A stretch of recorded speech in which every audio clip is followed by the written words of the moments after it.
Learning English.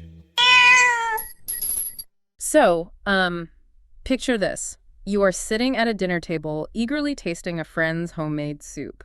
Uh-oh, I know where this is going. Right? It desperately needs salt, and you really want to help them fix it, but you absolutely do not want to insult their cooking. Which is, the total conversational minefield. It really is. Giving a direct command feels way too harsh, yet saying nothing leaves the soup completely bland.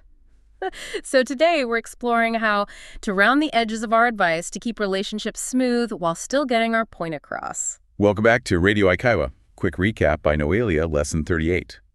Conversation Principles. Consideration, expressing things softly. Today we're learning the art of giving advice without sounding bossy. Exactly. We will look at structural cushions that make our suggestions feel like friendly opinions rather than strict orders. Here's the key sentence.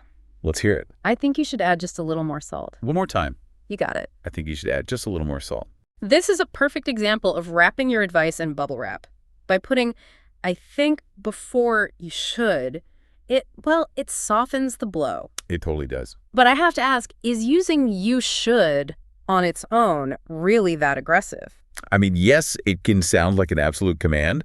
It triggers a defensive reflex because, it feels like an order. Right, like you're bossing them around. Exactly. But adding, I think, reframes the whole thing as just a subjective opinion. That makes total sense. And adding just a little more cushions the impact even further, doesn't it? Oh, absolutely. It minimizes the flaw. So that works for soup.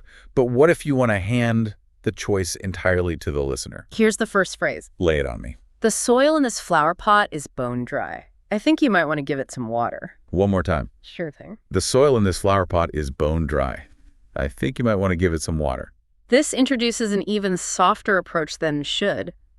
Might want to. Completely hands the choice over to the listener. Yeah, avoiding any hint of being overly nosy. Right. And I love the vivid phrase, bone dry. Oh yeah, it really highlights the objective problem before you even offer the gentle solution. It's super effective. But what if the stakes are higher than a thirsty plant, like delivering really sensitive news? For that, you need a different kind of cushion. You can step back in time, grammatically speaking. Here's another. All right. I thought you should know the truth about what happened at the office today. Nobody else is going to tell you. One more time. Okay. I thought you should know the truth about what happened at the office today. Nobody else is going to tell you. This shifts things into the past tense with I thought, which is an interesting contrast to the last phrase. Right, because stepping back into the past tense removes any current pushiness. So it creates this considerate distance. Exactly. It makes it the perfect vehicle for delivering serious or sensitive news without cornering the person. Here's today's scene. Let's set it up. Two colleagues are dealing with the stressful aftermath of a meeting. One is frustrated and trying to ignore their phone, while the other steps in to offer a reality check. Here they go. Honestly, I'm just turning this thing off. I've had it. Again. You know she's been blowing up your phone since the meeting ended, right? Let her. I need some quiet. I get it, but still.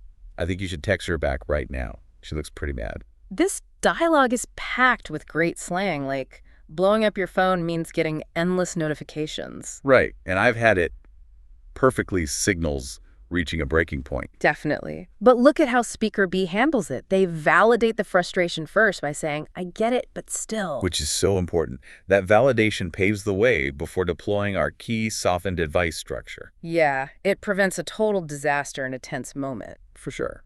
NoeLia has prepared 20 practical phrases for this lesson. And, building real conversational reflexes requires practicing these patterns out loud in context. So head over to the pattern practice and original dialogue sections. The link is in the description. Keep these softening tricks in mind the next time you need to give advice. And catch you next time.